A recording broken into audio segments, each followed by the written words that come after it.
mouvement, puis un autre, puis un troisième. Pas le chaos, pas l'impulsion, mais la séquence. Voilà le rythme que l'Ukraine semble vouloir imposer pour 2026. Une stratégie calculée à 3 niveaux. Pensée non pour le spectacle mais pour la pression, une pression durable, celle qui redessine les champs de bataille, les budgets et les décisions à long terme. Il ne s'agit pas de percées soudaines, il s'agit de structure. Au cœur de cette approche se trouve le ministre ukrainien de la Défense, Mikhailo Fedorov, qui a récemment décrit une méthode par phase destinée à modifier l'équilibre du conflit de manière mesurable. Son message était clair: si la guerre continue, c'est parce que des systèmes continuent de fonctionner. L'objectif devient donc tout aussi clair: perturber ces systèmes. La première phase commence au-dessus. Première étape, contrôler le ciel. Avant que les avancées terrestres n'aient un sens, l'espace aérien doit devenir prévisible. Depuis près de 2 ans, les engagements aériens façonnent le quotidien à travers l'Ukraine. Missiles, drones longue portée, bombes guidées, ces outils ont permis à la Russie de projeter sa force bien au-delà des lignes de front. Selon des chiffres rendus publics par le United Nations High Commissioner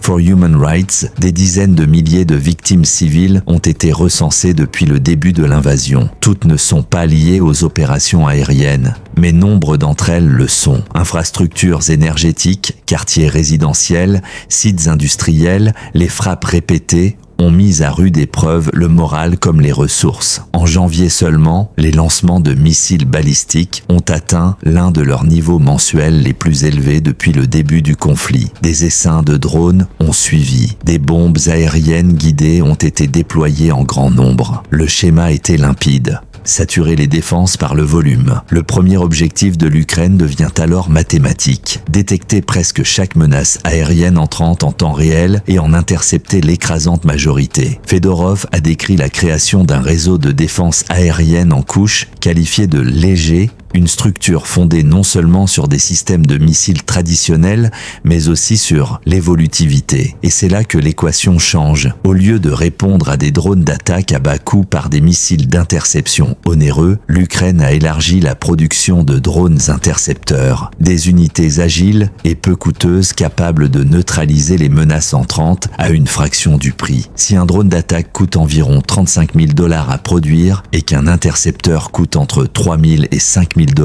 l'équilibre économique commence à basculer. Chaque interception réussie protège une infrastructure et érode silencieusement les ressources de l'attaquant. Des rapports récents suggèrent que les drones intercepteurs seraient désormais responsables d'environ 30% des neutralisations de menaces aériennes. Si cette trajectoire se confirme, le ciel devient moins une vulnérabilité et davantage un bouclier. Et lorsque le ciel se stabilise, le sol change aussi. Deuxième étape, l'attrition par conception. Avec un espace aérien de plus en plus défendu, l'attention se porte sur le terrain. Cette phase ne vise pas des avancées spectaculaires, elle vise à rendre chaque kilomètre disputé et coûteux. Tout au long de 2025, les forces russes ont sécurisé des milliers de kilomètres carrés de territoire selon des données compilées par l'Institute for the Study of War. Dans le même temps, des estimations de pertes publiées par le Center for Strategic and International Studies faisaient état de centaines de milliers de pertes totales sur l'année,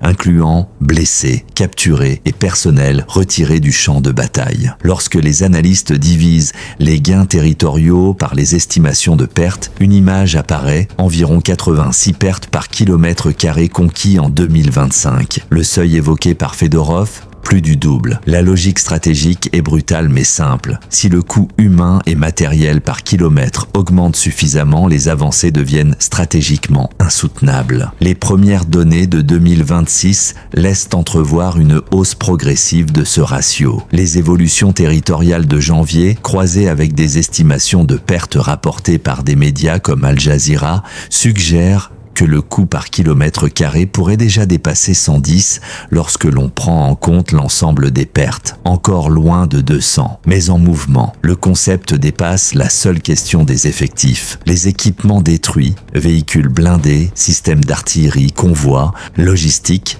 accentue la pression. Des chiffres de recrutement rapportés par The Telegraph indiquent que la Russie pourrait désormais recruter à un rythme comparable, voire parfois inférieur, à ses pertes mensuelles. Et voici le détail discret. Les rapports distinguent souvent les décès confirmés des pertes totales sur le champ de bataille. Lorsque l'on inclut les blessés et les prisonniers, les chiffres mensuels deviennent bien plus élevés que ne le suggèrent les premiers titres. Autrement dit, l'attrition réelle pourrait être plus lourde que ne l'indiquent les chiffres en surface. Sur le plan tactique, l'Ukraine a élargi des corridors défensifs saturés de drones, des zones étendues où les unités en progression sont soumises à une surveillance et à des frappes continues. Des commandants ont évoqué des efforts pour élargir ces corridors jusqu'à 25 km supplémentaires, augmentant le temps d'exposition avant même d'atteindre les positions visées. Chaque kilomètre parcouru sous l'œil des capteurs devient un calcul. Chaque ligne logistique étirée devient une vulnérabilité. Mais la pression militaire n'est qu'une partie de l'équation. Troisième étape, cibler la ligne de vie. Les guerres se mènent avec du matériel. Le matériel se fabrique avec de l'argent. Fedorov a souligné à plusieurs reprises une réalité brutale. Le conflit persiste parce que le financement persiste. Le principal moteur d'exportation de la Russie,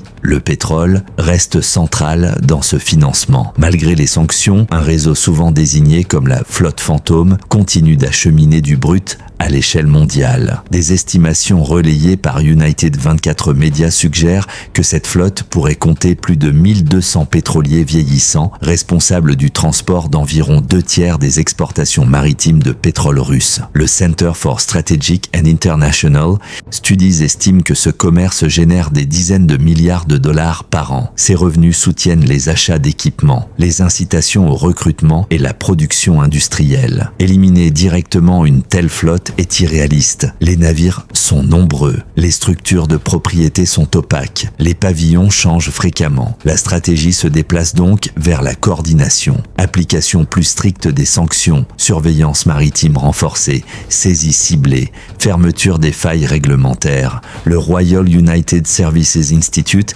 a soutenu que la rhétorique seule ne suffira pas à perturber ce réseau. Une coopération élargie, incluant des contrôles plus stricts sur la vente de pétroliers et les services d'assurance, pourrait être nécessaire. Des mouvements ont déjà commencé. Le Group of Seven a établi une cellule spéciale consacrée à la flotte fantôme, rejointe par des partenaires régionaux afin d'accroître la supervision. Une chose est claire, l'approche n'est plus réactive, elle est systémique. Un mouvement, puis un autre, puis un troisième. Chaque étape ne se limite pas à des chiffres ou des cartes. Elle façonne la perception du conflit, à la fois pour l'ennemi et pour l'opinion publique mondiale. Les analystes notent que les séquences de frappe, les avancées planifiées et les pressions économiques créent un effet cumulatif. L'adversaire n'est jamais totalement sûr de l'endroit où il sera attaqué ensuite. Cette incertitude devient une arme invisible, forçant des décisions hâtives, des redéploiements incessants et des pertes accrues. En parallèle, l'Ukraine ajuste constamment ses capacités de renseignement et de surveillance. Satellites, drones de reconnaissance